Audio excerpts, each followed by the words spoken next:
Olá, sexto ano, tudo bem com vocês? Nós vamos começar agora a correção das nossas atividades do PET volume 6, terceira semana.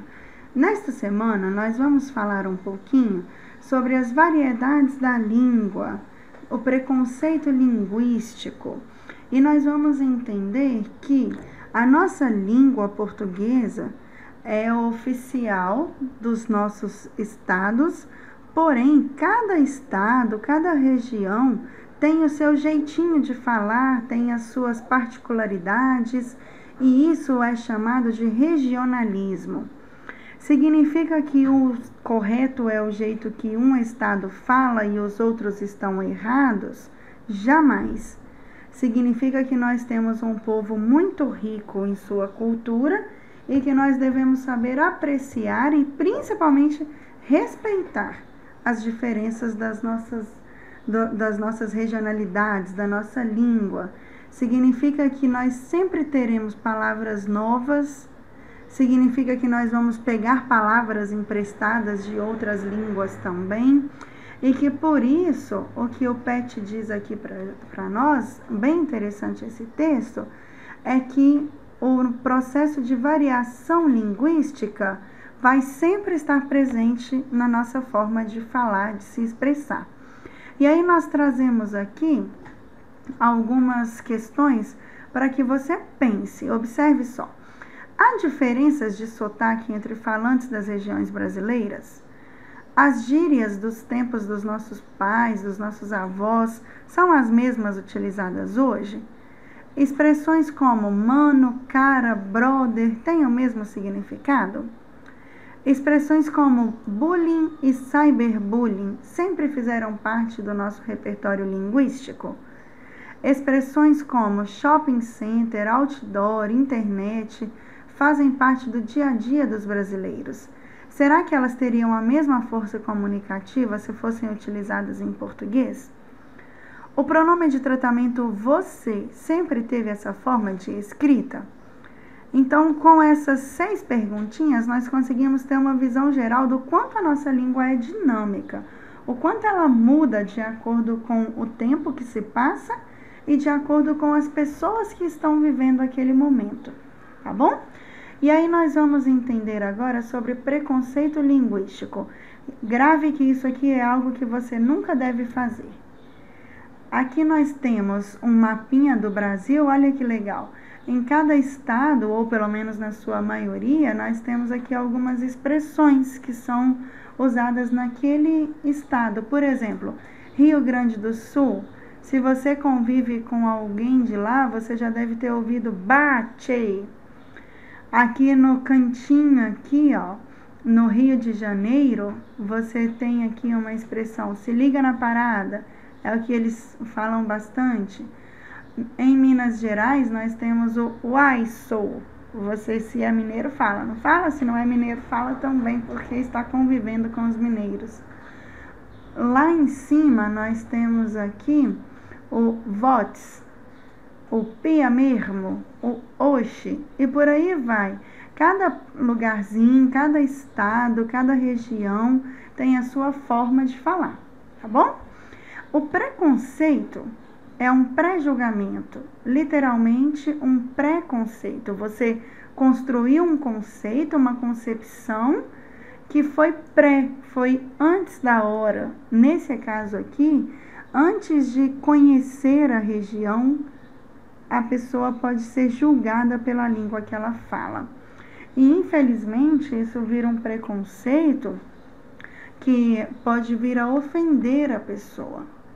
E isso jamais deve ser praticado. Nós vamos entrar nas atividades para conseguirmos entender, olhando para o nosso estado, para os mineiros. Olha que interessante, isso daqui foi um texto circulado pela rede social WhatsApp, e ela fala um pouquinho sobre as precauções quanto ao novo coronavírus, né, durante a pandemia aí do Covid-19. Nós vamos ler para que você consiga entender, e são 10 conselhos para prevenir aí o coronavírus. Para os mineiros, não fica na montoeira de gente. Se alguém espirrar, fala, Deus te crie. usa álcool em gel, fica dentro de casa, não vai para casa da avó, não vai para Guarapari, Cabo Frio, nem para Porto Seguro. Limpa os trem onde você põe a mão. Gente gripada, arreda. Mulher pançuda, cuidado dobrado. Fica veiaco com os véi. Então, são os 10 conselhos, é até difícil de ler, né? Letra A. Você teve alguma dificuldade para compreender as instruções veiculadas no texto em estudo? E se sim, se não, por quê? Essa é uma resposta pessoal.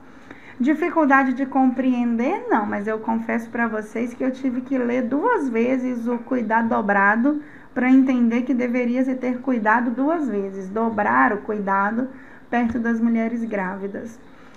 A letra B pergunta assim, sobre o que fala o texto? Fala sobre medidas de prevenção contra o coronavírus.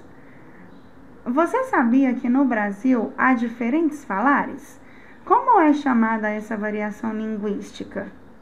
Então, isso daqui é uma resposta pessoal. Você sabia que no Brasil há diferentes falares? Se sim ou se não, e como é chamada essa variação linguística? Nós acabamos de falar que são os regionalismos da nossa língua. Letra C. Você conhece algum outro exemplo dessas diferenças? Talvez a fala de um amigo, familiar ou mesmo de algum personagem da TV, da internet, das redes sociais. Se você conhece alguém que conversa diferentemente, pode citar aqui. Letra D. Identifique no texto lido palavras que você consegue perceber que estão escritas de forma diferente daquela que você costuma encontrar em livros, em jornais, em revistas, no dicionário também, né? Aí eu listei aqui para vocês, meninos, todas as palavras que foram escritas numa forma de neologismo, que seria a criação de uma palavra, tá bom? As palavras são montoeira, digente, ticri, álcool em gel, álcool em gel, né? Dentro de casa, cada avó, Cabo Frio, Porto Seguro, limpos, onde, mulher, cuidado dobrado, veiaco e cusvéi. Na letra F, agora, pede para você reescrever as instruções acima, como se elas fossem para ser publicadas em um jornal de sua cidade. Você aqui, então, vai precisar usar nessa atividade a nossa norma padrão da língua portuguesa. Como é que se fala usando a norma padrão, sem nenhum neologismo, sem nenhuma regionalidade? Ficaria assim, ó. Para os mineiros, não fique na aglomeração de pessoas. Se alguém espirrar, fale, Deus te crie. Use álcool gel. Fique dentro de casa. Não vá para a casa da avó. Não vá para Guarapari, Cabo Frio, nem Porto Seguro. Limpe os lugares onde põe a mão. Gente gripada, arrede. Mulher grávida, cuidado dobrado. Fique atento com os idosos.